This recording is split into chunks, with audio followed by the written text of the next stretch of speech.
Perplexity est l'un des outils IA les plus utilisés, les plus performants du marché. Le CEO d'NVIDIA, par exemple, l'utilise quotidiennement. C'est quand même l'entreprise avec la plus grosse capitalisation boursière du monde actuellement. Et beaucoup l'utilisent comme assistant de recherche à la place de Google ou de ChatGPT. Du coup, dans cette vidéo, je vous partage dans un format très condensé tout ce qu'il faut savoir sur Perplexity, comment exploiter l'outil au maximum, que vous soyez un utilisateur en devenir ou un utilisateur récurrent. Vous allez forcément apprendre quelque chose dans cette vidéo. Du coup, dans ce format condensé, vous allez avoir 4 points. Le premier, c'est qu'est-ce que Perplexity ? On va ensuite voir des exemples d'utilisation de l'outil, exploiter son potentiel dans un troisième point et terminer avec le futur possible de l'outil. Perplexity, c'est un moteur de recherche et de réponse puissant, puisqu'en gros, ils ont leur propre modèle d'intelligence artificielle personnalisé et optimisé pour générer des réponses rapidement, structurées et sourcées. C'est-à-dire qu'à chaque réponse, vous allez avoir les sources précises d'où sont tirées la réponse générée par le modèle. Il y a actuellement plus de 10 millions d'utilisateurs actifs par mois. Et pourquoi en fait l'outil est si performant? C'est qu'il se concentre sur une seule chose, c'est de révolutionner l'expérience de recherche en devenant du coup un véritable assistant de recherche. En fait, l'expérience de recherche est vraiment interactive et conversationnelle, ce qui fait que l'outil est super agréable. Il a accès à Internet pour fournir des informations à jour. Il va comprendre les questions avec précision sans forcément développer votre demande comme vous pouvez le faire sur ChatGPT. Il va rassembler des informations depuis beaucoup de sources, y compris des images, des vidéos, des réseaux sociaux. Et quatrième point, il va résumer ces informations et fournir une réponse vraiment très directe. Une des grosses fonctionnalités de Perplexity, c'est de pouvoir choisir un mode. En fait, avec ce mode, vous allez pouvoir restreindre vos recherches à des sources spécifiques. Par exemple, uniquement choisir des publications académiques pour une question sur l'éducation, des vidéos YouTube pour varier la recherche de contenu ou encore des posts sur Reddit pour un retour d'expérience sur un sujet précis. Donc c'est extrêmement utile pour obtenir des informations précises et pertinentes et ça se fait du coup en utilisant les modes. Il y a 6 modes distincts que vous allez pouvoir voir juste ici. Je ne vais pas rentrer en détail sur ces modes, mais ça peut être très utile du coup pour avoir des réponses précises. Il y a une autre fonctionnalité de recherche qui est en activant la recherche pro.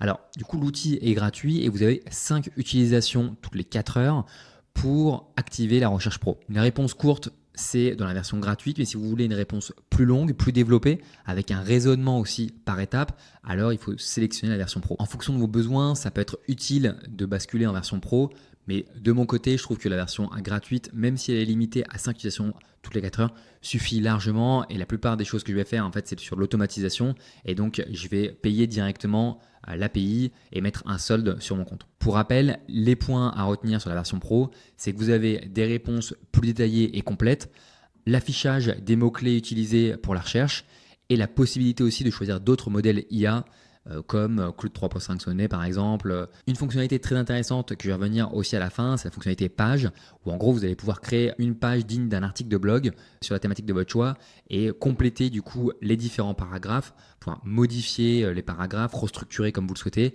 générer des images où bon vous semble. Donc très puissant et c'est directement hébergé par Perplexity avec l'URL précis que vous pouvez partager après à tout le monde. Il y a une fonctionnalité Discover qui permet du coup de découvrir ces pages, mais également d'autres articles qui ont été résumés par Perplexity, qui proviennent de différentes sources et qui du coup proposent un condensé des informations. Quelques informations en vrac, vous avez la possibilité d'uploader des documents en plus de votre demande, de partager aussi les réponses via un lien, de passer en mode incognito si besoin, si vous ne souhaitez pas stocker votre réponse. La possibilité aussi de personnaliser son profil et partager des instructions, un peu ce qu'on peut retrouver sur ChatGPT avec les Custom Instructions. Ça, c'est également possible sur la partie profil. Il y a une application mobile qui est disponible, une extension Chrome qui est vraiment très intéressante puisqu'elle vous permet de résumer n'importe quelle page web ou n'importe quel site en entier ou même de lancer une nouvelle conversation à partir d'une simple recherche Google. Donc très intéressant. Et puis après, l'outil est bien sûr disponible par API, mais j'y reviendrai en dernière partie. Rapidement, la différence entre ChatGPT et Perplexity, en fait, sur ChatGPT, vous avez la fonction Search, mais elle est très limitée avec une ou deux sources et c'est pas forcément activé par défaut. C'est ChatGPT qui décide s'il doit utiliser la fonctionnalité Search.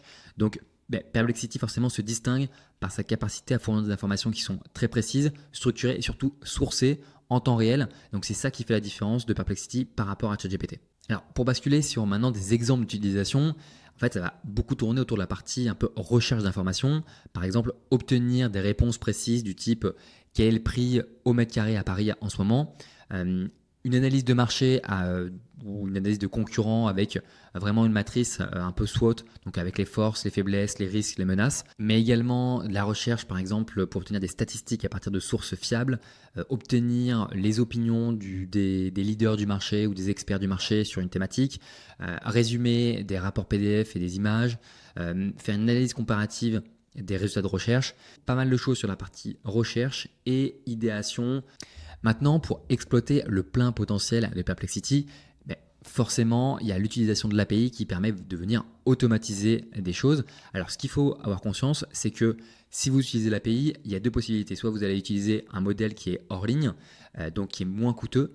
Mais si vous souhaitez utiliser un modèle en ligne, donc qui va faire des recherches en temps réel lorsque vous allez lui demander, alors le coût en fait est un peu plus élevé. Vous allez à la fois payer le coût de tokenisation classique que vous voyez ici, mais également un coût fixe à chaque demande sur cette API. À noter que par exemple, actuellement, quand vous utilisez l'API de ChatGPT, il n'y a pas de fonctionnalité recherche, c'est seulement sur l'interface web de ChatGPT. Donc c'est quand même un point important et ça permet du coup de venir par exemple créer des scénarios d'automatisation de veille concurrentielle ou de veille d'information régulière où vous allez pouvoir récupérer les informations depuis Perplexity, ensuite les structurer en utilisant un autre outil comme ChatGPT, Claude 3.5 sous une forme très spécifique pour ensuite vous envoyer les informations par mail, via une notification sur Slack, Discord. Voilà, il y a plein de manières, ou même agréger tout ça sur Notion, ou en tout cas dans un tableau sur Google Sheet. Donc toutes ces tâches répétitives de recherche, de veille, vous pouvez venir du coup automatiser tout ça avec des outils comme Make, Zapier, Low Code, No Code, et l'utilisation de Perplexity. Si l'automatisation de Perplexity vous intéresse, n'hésitez pas à mettre un commentaire, je pourrais faire une vidéo dédiée. Et l'autre point hyper intéressant, c'est la possibilité avec Pages, donc la fonctionnalité page, qui est uniquement accessible en version payante, de par exemple créer du coup des pages et un contenu sur des requêtes qui sont peu concurrentielles, avec une intention d'utilisateur plutôt bas de funnel et qui est monétisable pour venir se positionner sur ces mots-clés-là. Puisque Perplexity, en fait, quand vous créez une page, ça va être stocké hébergé sur son nom de domaine. Et donc, son site internet est très puissant. Il va pouvoir très rapidement se positionner avec un top 10. Et du coup, vous, comme vous pouvez personnaliser le contenu, donc imaginons sur une requête d'un top 10 des activités à faire dans telle ville, vous allez pouvoir glisser au milieu votre activité. Si vous êtes par exemple un site, une agence de voyage, un site touristique, et donc glisser dans le top 10 votre activité pour rediriger ensuite les visiteurs vers votre site. Puisque chaque détail sur l'article va être sourcé et en un clic, l'utilisateur va pouvoir basculer et sortir de Perplexity pour tomber sur votre site. Donc ça, c'est un petit hack d'acquisition très intéressant puisque actuellement, depuis la sortie et la disponibilité de pages, de la fonctionnalité page, il y a une explosion du trafic sur Perplexity puisque justement, énormément d'articles se positionnent dans le top 10 du coup des résultats de recherche Google. Donc assez intéressant comme hack que vous pouvez utiliser. Quelques petits points sur le futur de Perplexity et un peu ce qui peut nous attendre.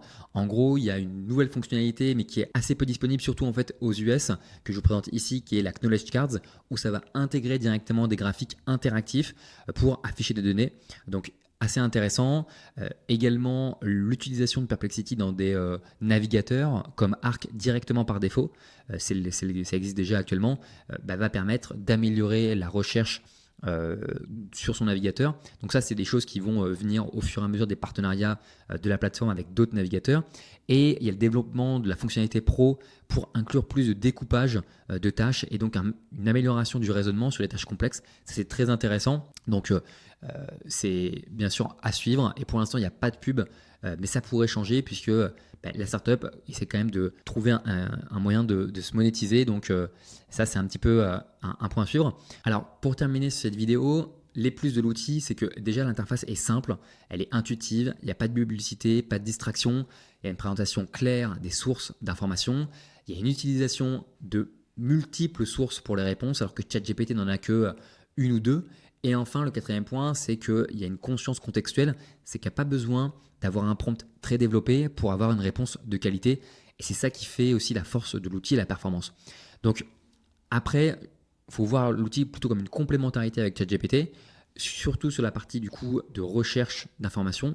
Donc similaire à Google Search, donc ça va plutôt remplacer des recherches Google que ChatGPT. Merci d'avoir suivi la vidéo jusqu'au bout. J'espère que vous avez appris des éléments. N'hésitez pas à mettre un like, un commentaire si vous avez des questions, si vous avez apprécié, et bien sûr à vous abonner si ce n'est pas le cas.